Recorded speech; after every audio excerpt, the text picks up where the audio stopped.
Welcome to another Apollo Papyrus podcast episode. I am Aaron Apollo Camp.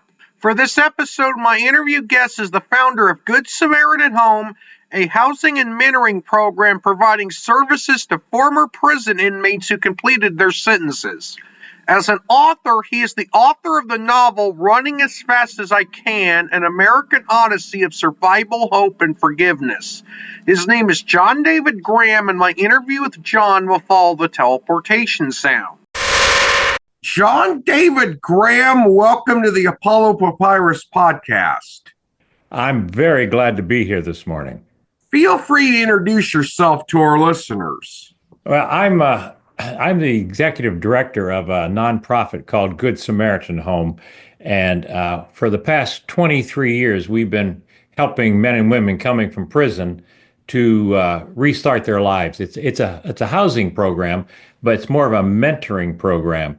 And the idea is that once you've made a mistake, you've paid for your mistake. Now we want you to be a taxpayer instead of a tax burden. So the idea is, how can we help you get a job and be part of the community?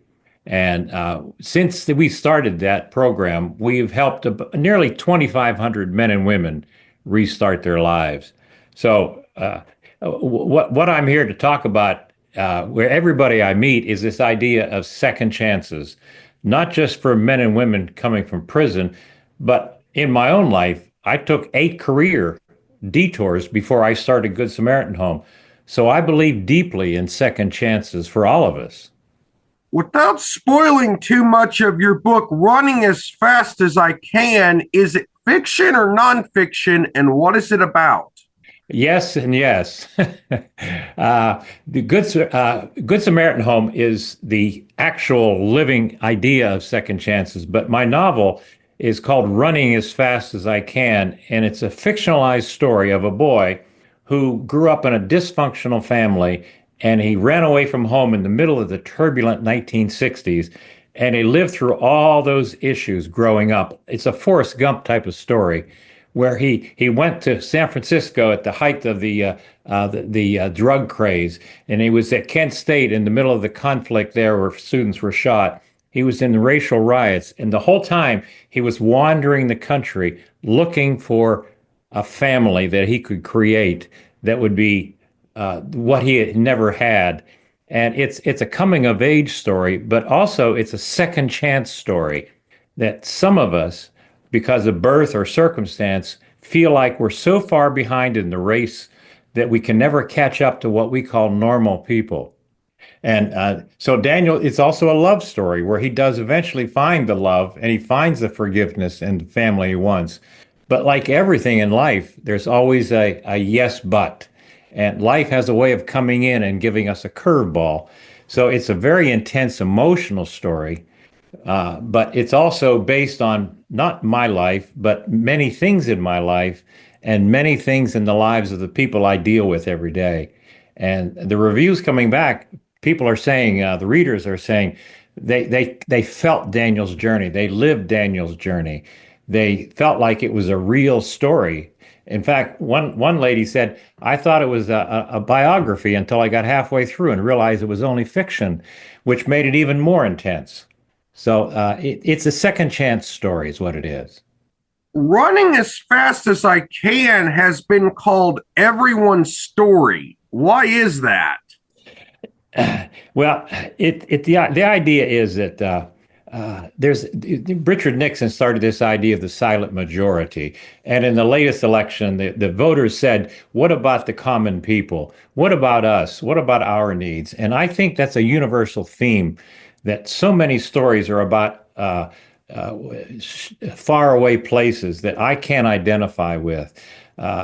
I can identify with a story like Rudy, of a boy struggling to get into college when he was coming from a working class family. Or I can even identify with Forrest Gump, because we've all felt like we've been ostracized growing up, and we spent our lives trying to catch up.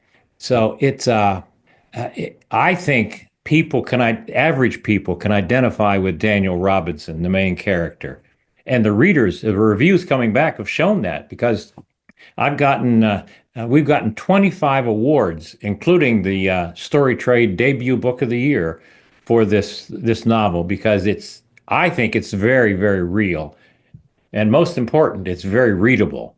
That's what readers are telling me. Running as Fast as I Can was rejected 200 times by publishers. How did you finally get your book published? Yeah, you had to bring that up, didn't you? Yeah, we have a feeling. We all of us are optimists at heart. We say if I tell a story, then the world's going to rush to my door and they're going to say you're the greatest writer since Hemingway, and we want to make a movie out of your story. But the truth is that when I finished it, I started sending it out to publishers, and I got back this gaping yawn of indifference. And so I rewrote it and then sent it out again and rewrote it and sent it out again. And I spent 7 years rewriting it, and 2 of those years with a professional editor. And when it was all said and done, I rewrote that book 24 times to get it exactly the way I wanted it. And it was still rejected because, to be quite candid, publishing is not an art, it's a business. And an agent or a publisher will look at a book and say, I've got 30 seconds to look at your lead on this, your elevator pitch. And you have to put 460 pages in about 3 paragraphs to convince a stranger in New York that they're going to love your story. And that's where all the rejections came from because it's not a normal story where it's very dramatic and it's very bigger than life. It's not a Tom Cruise adventure story. It's an everyman story. It's about growing up normally in an abnormal situation. So what I ended up doing finally was I hired a publicist and I formed a publishing company called Don Quixote Press. Like everything else in life, when something doesn't work, you have to find an alternative. And so I formed my own publishing company, and with my publicist, we've been working on this for the past 8 months, and it's sold extremely well. We've sold more than 6,000 copies so far, which is extraordinary for a book without the backing of Simon and Schuster and the big houses. So I guess that's my motto: is that whenever the door is closed, don't stop trying to find an alternative. Don't quit trying. Find something else to do. But I'll be honest with you, Aaron. I worked harder at this publishing than I ever did writing. Publishing is extremely difficult, and it's in many levels. It's sales, but it's selling to people. So I've had to learn how to do social media. I've learned how to do videos. I'm doing these podcasts now. For an introvert, this is way outside my comfort zone. I can even speak TikTok now. God forbid, but I've learned that. So, but I've developed several thousand followers, and now on my Substack newsletter page, I'm able to discuss these issues that we talk about in the book, like homelessness or drug abuse or sexual abuse, and also church abuse. All these issues that are in the book, I'm able to discuss at length through my videos on social media or Substack. So it's actually worked out very, very well. How does it feel to go from being rejected 200 times by publishers to winning 25 book awards with Running as Fast as I Can? It's interesting you should say that because I did a video on that very topic for Facebook, and I said that when I was getting all those rejections, I began to think that rejections were normal. I began to think that I was never going to publish, that my story was not that good. And that's when this feelings of frustration and depression came over me. But when I got this first award, and then a second award, and a third award, and 5 of them were for inspirational fiction. So that tells you that there's something in the book that motivates people. So I started looking at saying, maybe I'm not crazy. maybe I'm not the problem. Maybe I was simply looking for the wrong people to accept me. And now that it's been sold so well, and now that the readers have said exactly what I'd hoped they'd say, I feel like I'm not a loser. I feel like I'm actually a winner. And now, when I send out the book to a contest, I don't expect to be rejected. I expect to win. So it's changed my whole mental attitude, and I think there's a lesson for me in that, and for all of us, that as long as we keep trying and don't ask the wrong people to dance with you, find the right people who are like-minded, people who want to read your story or hear your voice. And it's like being in high school. If you try to be in with the in crowd because you think they're cool, and they're not really cool, they're just exclusive. So you find your own crowd. And that's what I've done. I've found my own market. As you've talked about uh, earlier on in the interview, you founded Good Samaritan Home. What does Good Samaritan Home do? Where is it located? And what inspires you to start Good Samaritan Home? Well, I had made a lot of career mistakes. I've gone through eight or more careers, and by and large, I was 53 years old, and people were looking to retire at that age. So I uh, uh, I had been a building contractor, a journalist. I'd been a truck driver, a children's home counselor. I was even a minister at one point, and I never fit in. But I kept thinking about, there are people out there who are struggling as much as me. There are people who come to my door asking for help. So my wife and I said, well, maybe we can help those people who are struggling, and maybe we can start a shelter. Maybe that's where we can find our niche. And we opened our house as a homeless shelter. And one thing led to another, and we were able to put together some money and buy a house next door to allow for more room. But over the next couple of years, the Department of Correction came to us and said, we have men and women coming from prison who need temporary housing. Can you house them? And so we were able to develop a relationship, a per diem relationship with the Department of Correction, and we can offer them a service that they desperately need. And what it does is, by offering shelter for people coming back from prison, that you help them get a job, become taxpayers, and not return to prison. So we became a very positive player in the safety of the community. And that grew from one house to now we have 19 houses and 10 staff. So it's turned out to be much bigger and more productive than I ever envisioned possible.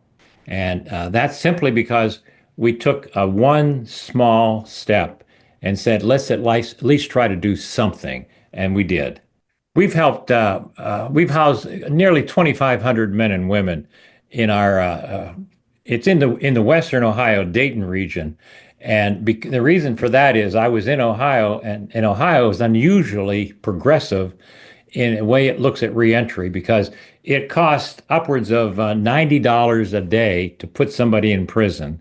And when everybody gets released from prison, so when they come out, often they have nowhere to go, and particularly with a felony on their record, and they can't get a job. And so they end up going back to the old style of living, the old people, and they end up reincarcerated. So our housing is a way to give somebody a safe place so they can at least try to restart their lives. And the state would compensate us far less than it costs to put them in prison. So it's win-win. We're able to make the community safer. The state saves money, and the community is benefiting because they have a workforce that's willing and able to do many of the reentry jobs.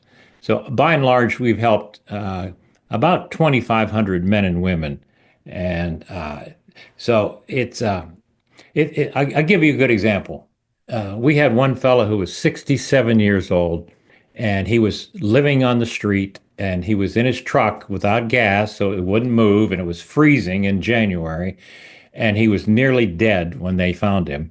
And they brought him to our house, and Jimmy stayed with us for the next 14 years until he died when he was 81 years old. And he said to us that this was the only home he ever had. And that to me is probably the best example of why we're doing what we're doing, is that not only did we help him find a safe place, we literally saved his life. And I give my staff a lot of credit for that. Did you face any public opposition within the community when you started housing people who were being released from prison? And if so, what was it like to deal with that? Well, that's a big question. When we first had our first resident come from prison, we lived in a rural white community northwest of Dayton, and we thought that the neighbors would see this as a positive thing, helping somebody get a second chance. But to be quite candid, he was coming from Cleveland, and which is predominantly black, and so the assumption in many white communities is that prisons are only for the black population. But statistically, there are more white people in prison than black. And so what we found was that when Reggie, that was his name, when he came to us, he was more afraid of our white community than the white community was of him. So there was this instinctive tension on both sides. But I spoke to the newspaper about this, telling them all the benefits of reentry support. And I thought the community would rally around it.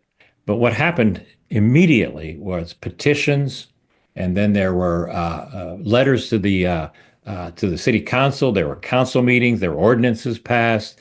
There were vile letters to the editor of the newspaper. At one city council meeting, I even had police protection. It was that intense. We ended up suing the city 3 times, and it took, all in all, it took several years before we finally were able to settle the issue. But it wasn't the legal issues that settled it.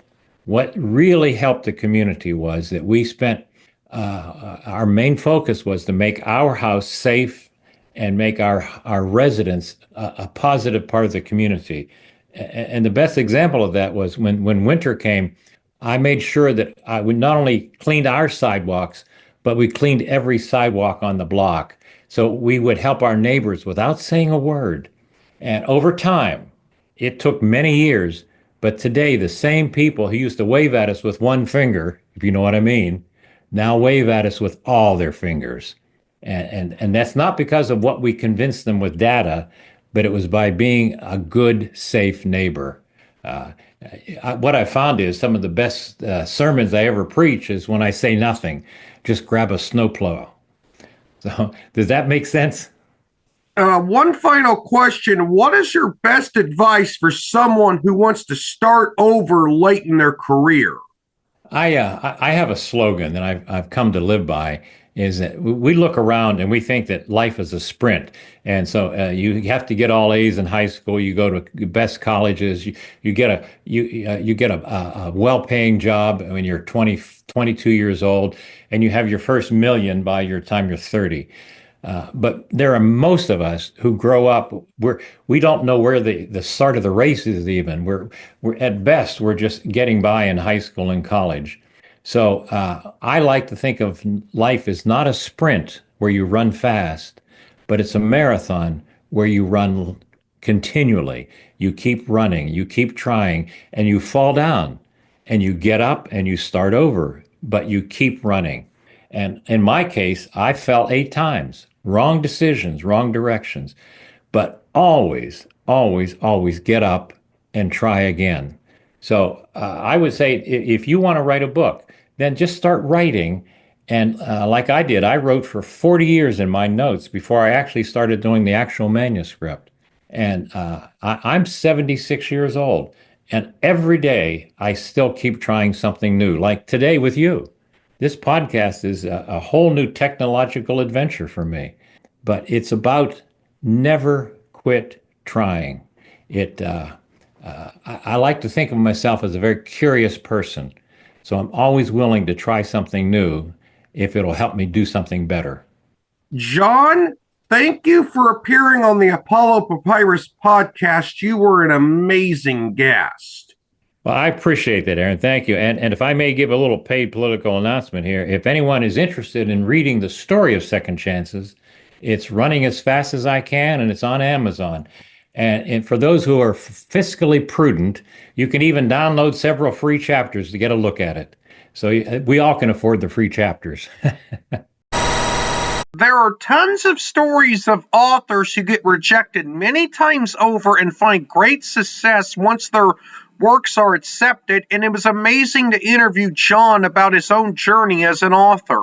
This is Aaron Apollo Camp reminding y'all to find your writing and reading purpose. Bye for now.